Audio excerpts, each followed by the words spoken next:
Exercise 2.3 class 9th find remainder when this polynomial x की power 3 plus 3 x की power 2 plus 3 x plus 1 is divided by, ये आपको expression की form में दिए हुए हैं बच्चों। क्या ये डिवीज़र जिससे भाग देते हैं उससे क्या बोलते हैं आप? भाज्य। और जिसे भाग देते हैं वो कहलाता है आपका भाजक। डिविडेंड और डिवीज़र, डिविडेंड तो आपका पॉलिनोमियल है, बहुपद है, और डिवीज़र आपका एक एक्सप्रेशन यानी व्यंजक के रूप में दिया है। आपको डिवाइड देना है, यहाँ रिमाइंडर थ्योरम का यूज़ में ले रहे हैं। रिमाइंडर थ्योरम होती है डिवीज़र इन को डिवाइड करते हैं जब आप डिविडेंड से, तो यू विल ऑब्टेन कोशेंट और remainder. This is called divisor theorem, आपके रिमाइंडर थ्योरम।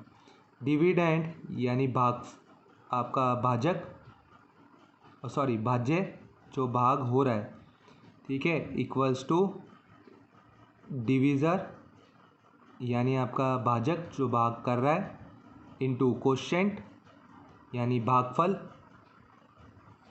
कोशेंट मतलब भागफल। मेरी राइटिंग थोड़ी बच्चों बहुत अच्छी है, तो आप लोग उसके लिए मुझे पहले ही मैं आप लोगों से सॉरी बोलता हूँ। बहुत अच्छी राइटिंग है बच्चों मेरी, मेरे पॉइंट ऑफ व्यू से, और किसी के पॉइंट ऑफ व्यू से नहीं। रिमाइंडर यानी शेषफल।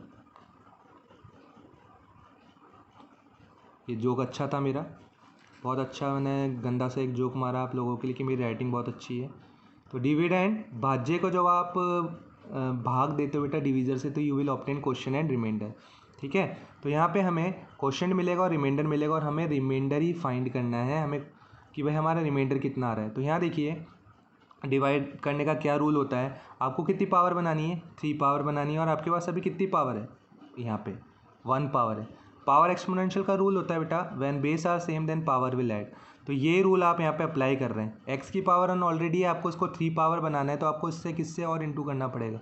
2 से, क्योंकि पावर एक्सपोनेंशियल का रूल कहता है ना कि बेस सेम होते हैं तो पावर ऐड हो जाती है। यहाँ पे बेस सेम ही है, देखिए ये बेस सेम है, आपको बेस सेम वाला ही बनाना है।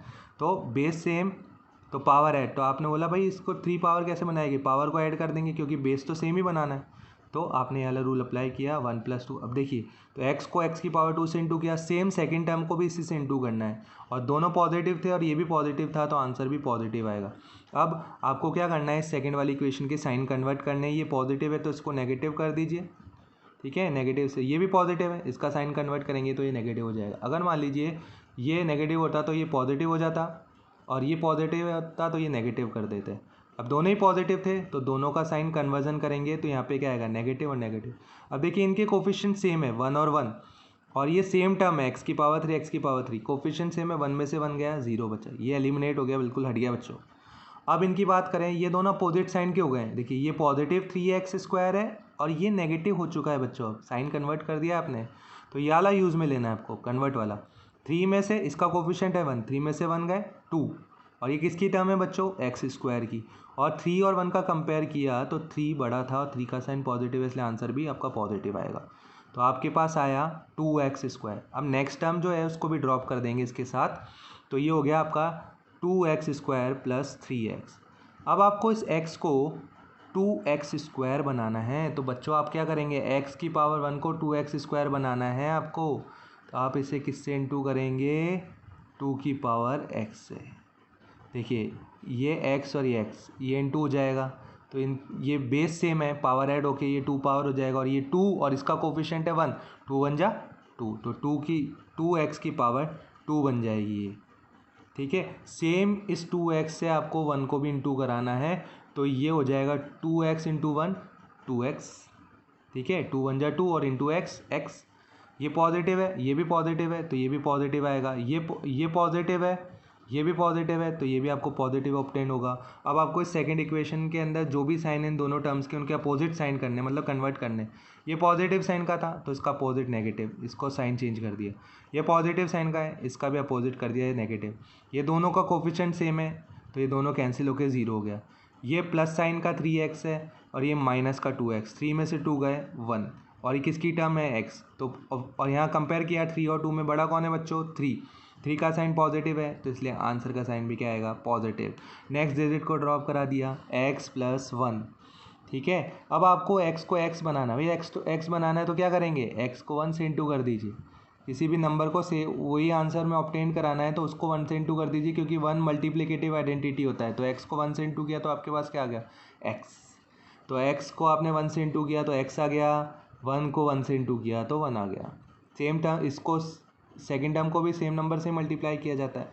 अब देखिए ये दोनों पॉजिटिव आए, इनका साइन चेंज करना पड़ेगा, पॉजिटिव का अपोजिट नेगेटिव, पॉजिटिव का अपोजिट नेगेटिव, सिर्फ सेकंड वाले का साइन चेंज होता है। अब दोनों का कोफिशिएंट सेम है, पॉजिटिव और ये नेगेटिव है, तो ये कैंसिल हो जाएंगे। ये पॉजिटिव, ये सेम नंबर है और एक पॉजिटिव है एक नेगेटिव है, देखिए नेगेटिव हो चुका था, साइन कन्वर्ट किया तो ये भी कैंसिल हो जाएंगे। तो रिमाइंडर आपके पास कितना बचा, शेषफल कितना बचा, 0। नेक्स्ट देखिए, आप चाहते तो बेटा इसको इस तरह से जीरोस फाइंड करके भी कर सकते थे। जीरोस किसका, डिवीज़र का फाइंड करके, ठीक है। हमने क्या करा, शून्य निकाल लिया हमारे डिवीज़र का, x+1 का। कैसे निकाला जाता है, x+1 का शून्य की बात करें, मतलब कि हमने मान लिया कि हमने x की कोई वैल्यू ऐसे पुट करी है कि भाई हमारे पास आंसर क्या ऑब्टेंड हो गया, 0।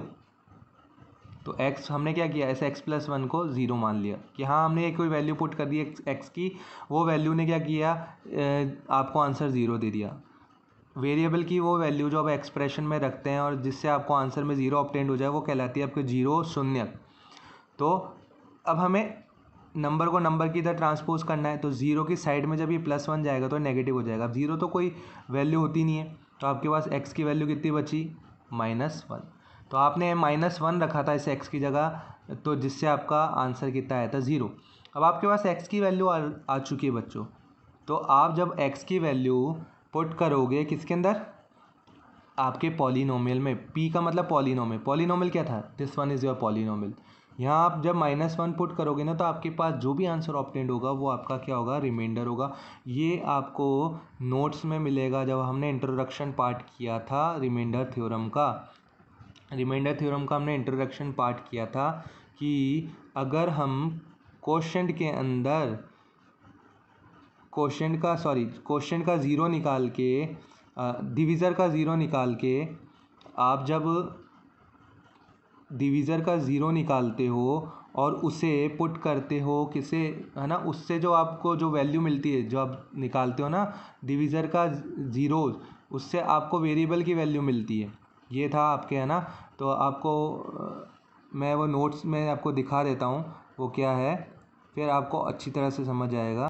ये देखिए बच्चों, ये था हमारे रिमाइंडर थ्योरम। नोट्स के अंदर आपको, आप जब देखोगे वीडियो के अंदर नोट्स की, आपको ये मिलेगा, ये आपका पॉलिनोमियल यानी डिविडेंड, ठीक है। और ये आप जिससे डिवाइड कर रहे हैं यानी डिवीज़र, QX मतलब आपका क्वोशंट। जब आप डिवाइड करोगे डिविडेंड को डिवीज़र से, आपको क्वोशंट ऑब्टेंड होगा और क्या ऑब्टेंड होगा, रिमाइंडर ऑब्टेंड होगा। तो आपने क्या किया, आपने मान लिया ये एक्सप्रेशन की फॉर्म में x - a, जो आपका डिवीज़र है वो एक्सप्रेशन, जैसे अभी आपके इस क्वेश्चन में एक्सप्रेशन की फॉर्म में हम मान रहे थे ना, इसे हम इसे एक्सप्रेशन की फॉर्म में हमें दिया हुआ था हमें डिवीज़र, तो हमने मान लिया ये एक्सप्रेशन x - a की फॉर्म में है डिवीज़र, ठीक है।